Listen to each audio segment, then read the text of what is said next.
Margaritaville is one of the newest cruise lines at sea.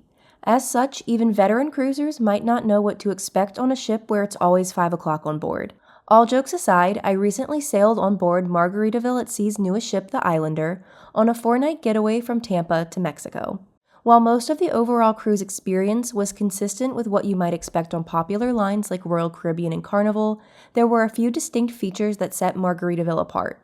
Here are 8 things I wish I knew before going on my first Margaritaville cruise.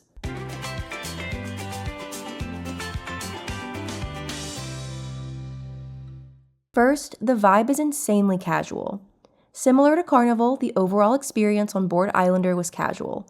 While passengers did dress up, many decided to embrace the laid-back island lifestyle that the Margaritaville brand is known for. For example, though one might expect guests to dress up when dining at a specialty restaurant, some passengers showed up in shorts and t-shirts.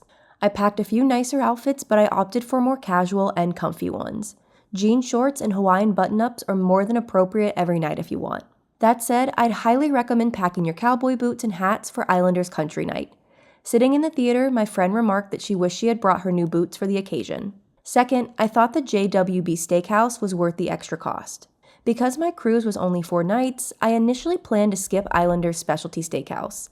However, Margaritaville at Sea graciously gifted my friend and me an evening at JWB Steakhouse on them, and I'm so thankful they did. The meal typically costs around $60 per person, but it is worth it, especially if you enjoy red meat. The 4-course meal includes appetizers like lobster bisque, onion soup, roasted beach carpaccio, and more. However, the main event is the steaks. I ordered the filet mignon with a side of béarnaise sauce, and it was cooked to a perfect medium. Not too bloody, but retaining the right amount of flavor and tenderness. I also thought that the unlimited beverage chill package was worth the cost, but lacked one important inclusion. I like to indulge in a few more cocktails than usual on a cruise ship. As such, I often consider drink packages and have tried packages on lines ranging from Royal Caribbean to Celebrity and Princess to enjoy a wider selection of beverages without worrying about the cost. Because I value convenience, I find that they're usually worth the splurge.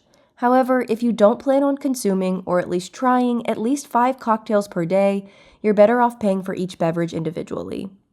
Overall, I enjoyed the Margaritaville cruise drink package. It included a great variety of cocktails and non-alcoholic beverages like bottled water and soda. However, I wish it included specialty coffee from the Margaritaville coffee shop. Many other mainstream cruise lines, including Royal Caribbean, Carnival, and Princess, include specialty lattes from the onboard coffee shop in their drink packages. These options are a major upgrade from the free drip coffee and are a great way to start the day, especially if you prefer iced beverages. With Margaritaville's drink package costing over $80 per night for a 4-night cruise, it was frustrating that coffees weren't included. The cheapest option at the coffee shop was $3 for an iced coffee, however, prices went up to $6.25 for a mocha latte. If specialty coffees are an important part of your cruise experience, budget extra since they're not included in the unlimited beverage chill package. Also note that the package is only available on Islander. Paradise offers different drink package options, including an unlimited soda package and an alcoholic package that includes up to 10 top-shelf cocktails, wine by the glass, or beer. Next, I didn't realize how easy cruising from Tampa is. Having been on nearly 30 cruises, I've sailed from different embarkation ports like Miami, Fort Lauderdale, Seattle, and Genoa. However, I had never cruised from Tampa until my voyage aboard Islander. I was surprised by how efficient the process was, considering the port facilities weren't new. We ordered a lift from our hotel near the Tampa airport for less than $15 and arrived at the port in just 20 minutes. We proceeded inside the terminal after dropping off our bags with a porter, and it took us less than 20 minutes to have our passports checked, go through security, and set foot on Islander for the first time. If sailing in a suite, you can access the Priority Lane and VIP Lounge that's stocked with sandwiches, soda, and coffee for an easier embarkation experience. Still, the regular line was not long, and plenty of port agents assisted guests in at least 5 lines. There was also tons of unique merchandise on board. If merch is your thing, you won't be disappointed by the selection on Islander. Everything from shot glasses to t-shirts, insulated mugs, stuffed animals, and dish towels was available. Like other ships, Islander also had alcohol for purchase in the duty-free stores. Don't expect to drink it on board, though. If you buy your favorite flavored Margaritaville tequila to take home with you, it'll be delivered to your stateroom on the last evening. Something else I learned aboard Islander is that the concierge ambassador is helpful.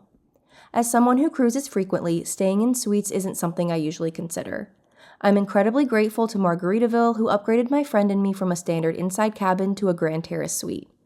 As such, I got to experience what it's like to cruise on Islander in style, starting with priority embarkation. However, one of the most valuable perks was our concierge ambassador, Diana.